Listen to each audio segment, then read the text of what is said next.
मैं शमशेर खान, आचार्य गणित, राजकीय कन्या महाविद्यालय चौक। अपन पढ़ रहे हैं द्विसमाकलन, और द्विसमाकलन में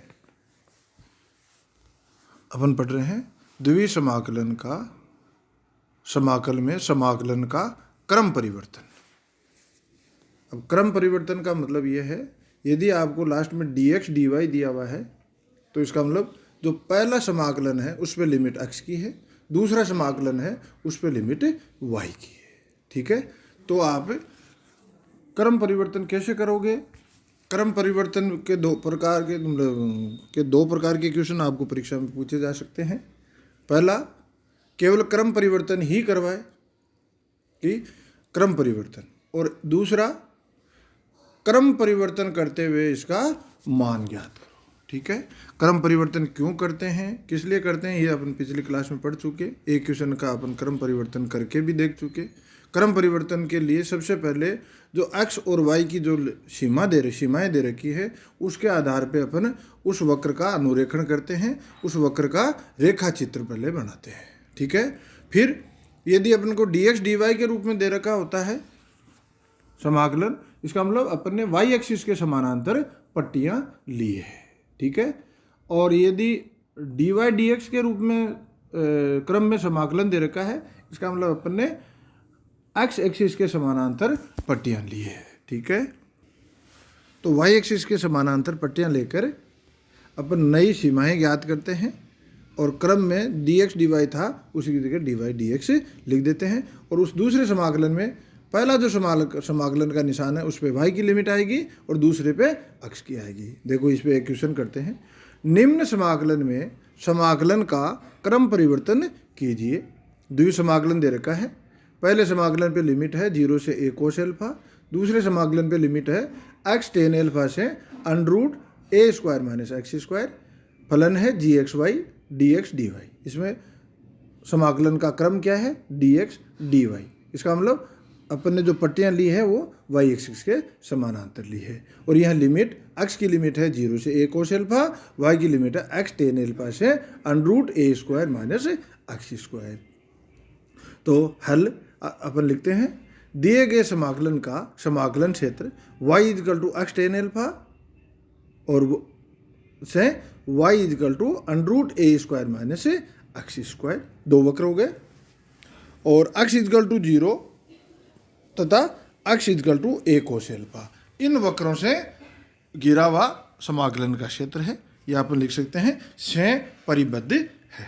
स्पष्टतया y = √a² - x², मतलब x² + y² = a², या अपन लिख सकते हैं x - 0² + y - 0² = a²। इसको नंबर 1 दे देते हैं। ये किसका समीकरण है? एक वृत्त का समीकरण है जिसका केंद्र मूल बिंदु पर है और त्रिज्या a है। दूसरा, y = x tan alpha, y = x tan alpha, ये क्या है? एक सरल रेखा का समीकरण है।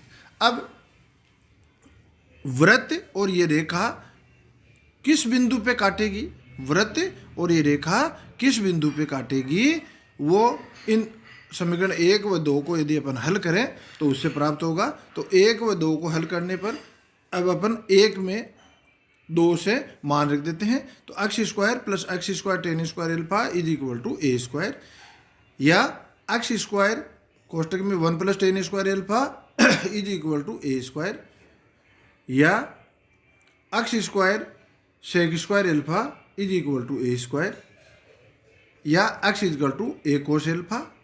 तो एक तो, और ये फिर x का मान अपन समीकरण 2 में रख देते हैं, तो इससे मिल जाएगा y = a sin alpha.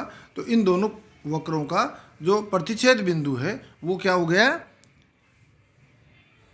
a cos alpha और a sin अल्फा। ठीक है, तो अब अपन आगे बढ़ते हैं, वक्र का रेखा चित्र बनाते हैं। अपन ने लिख दिया जो अपने को मिला है, वृत्त और सरल रेखा का प्रतिच्छेद बिंदु। तो अगले पृष्ठ पे मैंने लिख दिया है, इसलिए वृत्त तथा सरल रेखा का प्रतिच्छेद बिंदु B, जिसको अपने B दिया है, a cos alpha a sin alpha है। अब इस जो दी हुई सीमाएं हैं उससे वक्र का अनुरेखण करें। तो सीमाएं क्या दे रखी है, x is equal to 0, x is equal to 0 और y की lower limit y is equal to x tan alpha और upper limit y is equal to √a² minus x²। तो अपने को अपना क्षेत्र क्या हो गया भाई, OBCO। तो समाकलन का क्षेत्र है OBCO, जिसमें समाकलन पट्टियां y एक्सिस के समानांतर है। अतः समाकलन का क्रम परिवर्तन करने पर समाकलन पट्टियां x अक्ष के समानांतर लेते हैं। इसके लिए समाकलन के दो उप क्षेत्र ओ नया जो अपने डायग्राम बनाया है उसमें दूसरा जो डायग्राम है, एक तो अपन ए डायग्राम ले लें, दूसरा बी डायग्राम ले लें। तो बी डायग्राम में आप देखो, जो x अक्ष के समानांतर अगर पट्टियां लें तो अपने को समाकलन के दो उपक्षेत्र प्राप्त होते हैं, OBDO तथा BCDB में विभाजित करते हैं। अतः और इसकी लिमिट क्या हो जाएगी भाई, OBDO की में लिमिट क्या हो जाएगी, x इक्वल टू 0 से x equal to y cot alpha, y equal to 0 से y is equal to a sine alpha, y is equal to a sine alpha. बिंदु B का y कोऑर्डिनेट क्या है भाई, a साइन एल्फा, ठीक है। और तथा दूसरा जो क्षेत्र है BCDB, उसमें लिमिट क्या हो जाएगी, x इक्वल टू 0 से x is equal to √a² minus y² और y equal to a sine alpha से y equal to a sine alpha से y equal to a, y equal to a, ठीक है भाई। यहाँ C के coordinate क्या होंगे, 0 और a, ठीक है।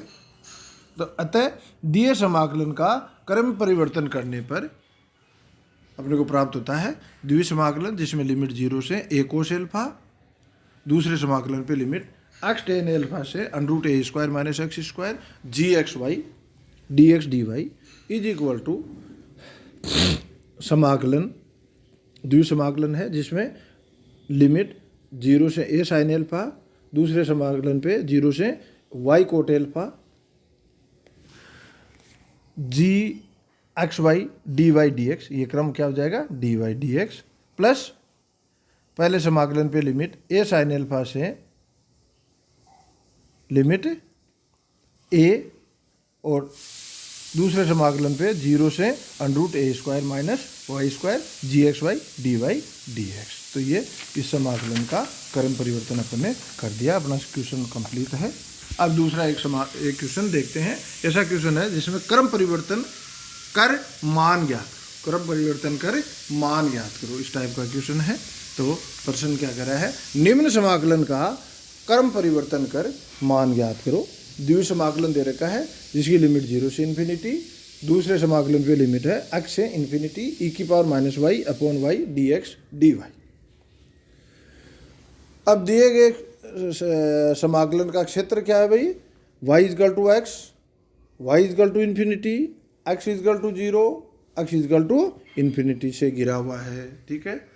तो समाकलन की पट्टियां, चूंकि क्रम क्या है dx dy, इसलिए समाकलन की पट्टियां x अक्ष के y एक्सिस के समानांतर है, y अक्ष के समानांतर है, ठीक है। जो इसका जो पहला जो चित्र है इसमें आप देख लो।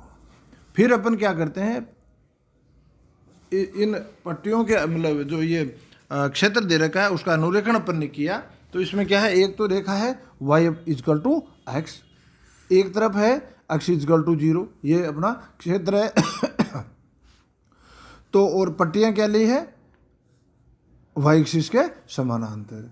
तो अब यदि समाकलन का क्रम परिवर्तन करें तो समाकलन में पट्टियां x एक्सिस के समानांतर लेंगे और नई लिमिट हो जाएगी x इज इक्वल टू 0 से x equal to y, y equal to 0 से y इक्वल टू इन्फिनिटी से घिरा होगा। जो नया क्षेत्र है, क्षेत्र तो वो का वही है। अब इसमें पट्टियां ली है तो पट्टी में लिमिट चेंज हो जाएगी और क्रम भी परिवर्तन हो जाएगा। अतः दिए गए समाकलन का क्रम परिवर्तन करने पर, दिए गए समाकलन का क्रम परिवर्तन करने पर द्वितीय समाकलन 0 से इन्फिनिटी, दूसरे समाकलन पे x से इन्फिनिटी ई की power minus y upon y d x d y is equal to प्रथम समाकलन पे लिमिट 0 से इन्फिनिटी, द्वितीय समाकलन पे लिमिट 0 से वाई ई की power minus y upon y, यहाँ क्रम हो जाएगा डी वाई डी एक्स। इसका मतलब y की लिमिट 0 से इन्फिनिटी, x की लिमिट 0 से y। अब अपन समाकलन करें तो अगला समाकलन अपने को प्राप्त हो जाएगा, अगला स्टेप अपने को प्राप्त होगा समाकलन 0 से इन्फिनिटी ई की power minus y upon y बड़े कोष्टक में x लिमिट 0 से y dy। ये लिमिट अपन लगाएंगे तो अगला स्टेप अपने को मिल जाएगा 0 से इन्फिनिटी समाकलन 0 से इन्फिनिटी ई की power minus y upon y into y d y, y से वाई कैंसिल। तो अगला स्टेप अपने को मिल गया समाकलन 0 से इन्फिनिटी ई की power minus y d y. और ये लिमिट अगर समाकलन अपन करें तो समाकलन मिलेगा माइनस ई की पावर माइनस वाई कोष्टक बड़ा कोष्टक लिमिट 0 से इन्फिनिटी। अब यदि अपन 0 से इन्फिनिटी लिमिट लगाएं तो अपने को समाकलन का मान क्या मिल जाएगा 1। तो ये अपन ने समाकलन का क्रम परिवर्तन करके समाकलन का मान ज्ञात कर लिया। धन्यवाद।